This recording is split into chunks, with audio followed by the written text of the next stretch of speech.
I want to talk about power, especially power in interpersonal conflicts, because almost all unethical behavior associated with interpersonal conflicts comes from power and its abuse. So let's talk about how power relates to systems, conflict systems. We've talked about in previous videos that there are different type of systems, and sometimes there are aggressive conflict systems.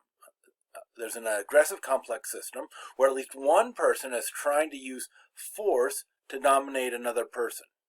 And it turns out, in an aggressive system where force is being used, the person with more power will defeat the other person. We can almost define power as what will defeat the other person in this type of system.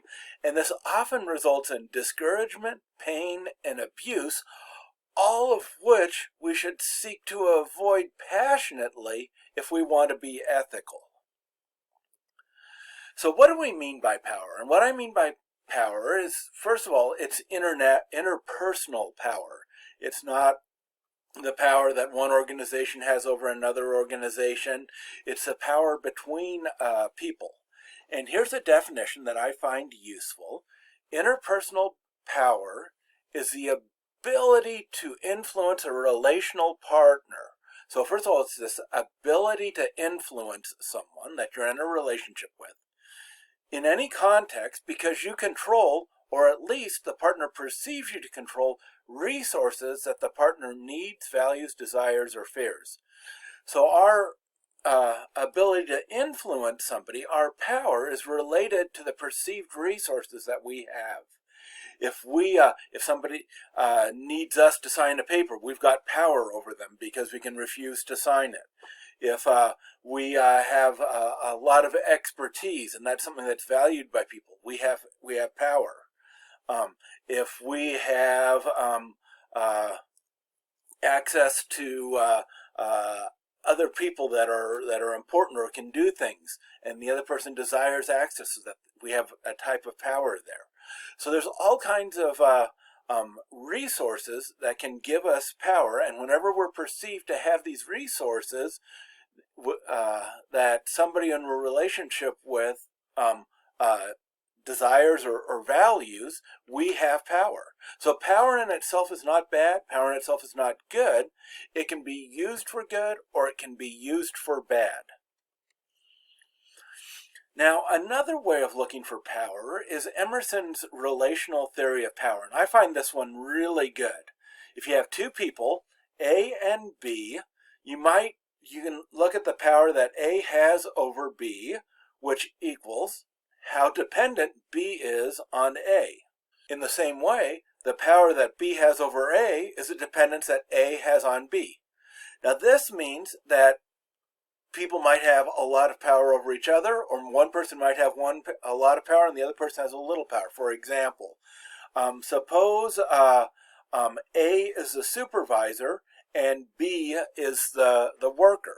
Now, that if B is a worker who doesn't do a great job at work, A has all the power, because A doesn't really need B since B isn't that great, but B needs A because without A's approval they can't continue to work there. And so there's a power imbalance there. Now suppose that B is a really effective worker and gets things done left and right.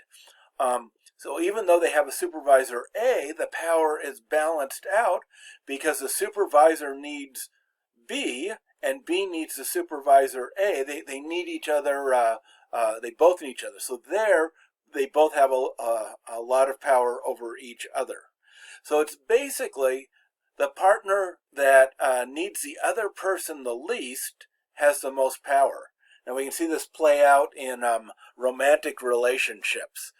When two people are passionately in love, they both need each other and they both have a great influence over each other.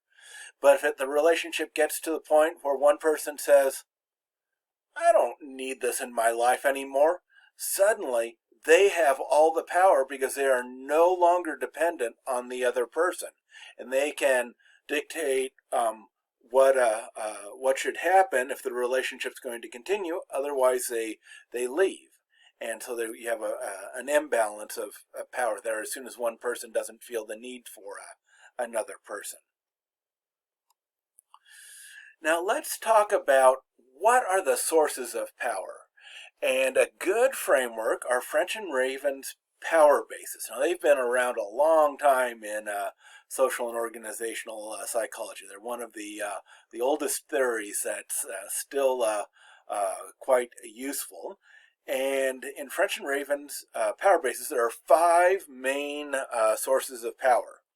The first two are the obvious one: rewards and punishments. If you can reward somebody, if you can punish somebody, you've got power over them. Now it goes both directions. It's not just like supervisor versus the employee. The employee can reward a supervisor or can punish the supervisor also through productivity, something like that. The third is legitimate power, which is authority that comes from a culturally recognized position. So if you see a policeman walking down the street and the policeman asks you to stop, to show your identity, things like that, you're going to do that because they're a legitimate authority. Our culture recognizes police as being able to check, to see what people are doing, to stop people that are breaking the law, things like that. So that's a legitimate authority. Another legitimate authority is that when you're hired into an organization, and your direct supervisor might not have control over rewards and punishment so much, but you know that you were hired to work for your supervisor, and so the supervisor has legitimate authority and can tell you what you should do because that's what you were hired to do, is to do what your supervisor says. So those 3 are pretty straightforward, and people recognize those really easily. The 4th power base is expert or informational. That's the idea, that's the ability to influence people because you have the skills and knowledge necessary to do something. So for example, the person in the organization who's been there forever and knows everybody and knows how to get everything done, they have a lot of power because people will come to them to find out who they need to connect with, how can they get something done. Someone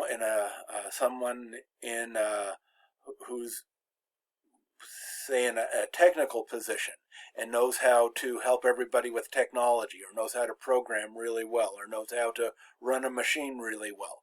They have power because they have a lot of information that needs to be applied in different situations, and they have knowledge and expertise that other people don't. So that's a source of power also. And then the 5th type of power is referent or relational power.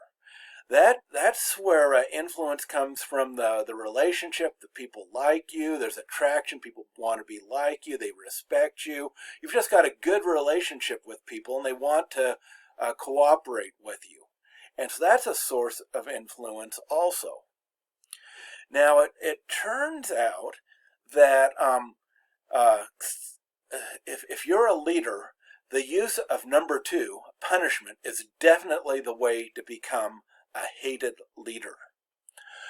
Reward and legitimate authority, they're okay, but 4 and 5, expert power and relational power, those are the powers that make you a beloved leader, and a leader somebody really appreciates and wants to follow.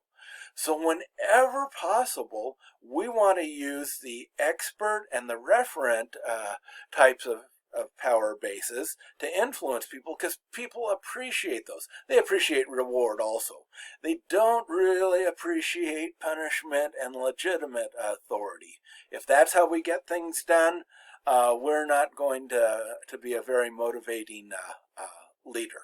Now, how could we go about analyzing how power is used in conflict? So here's a little outline, and you can actually go through and spend some time thinking about this. I want you to think about a specific relationship in which there's conflict, strain, or the potential for struggle. So someplace that it's not the best type of situation. There's either a conflict or the potential for conflict. Think about, in what ways are you interdependent on each other? To what degree does does each person have power over the other? How do you depend on that power? How does that person depend on you? Then what power basis does the other person have in this relationship?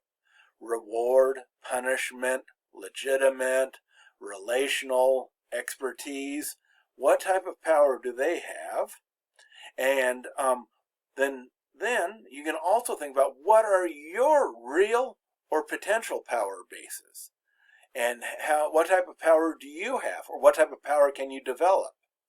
Now remember that the use of coercive and legitimate power tends to make things worse, but the use of expert and referent power tends to make things better. Can you develop the relationship?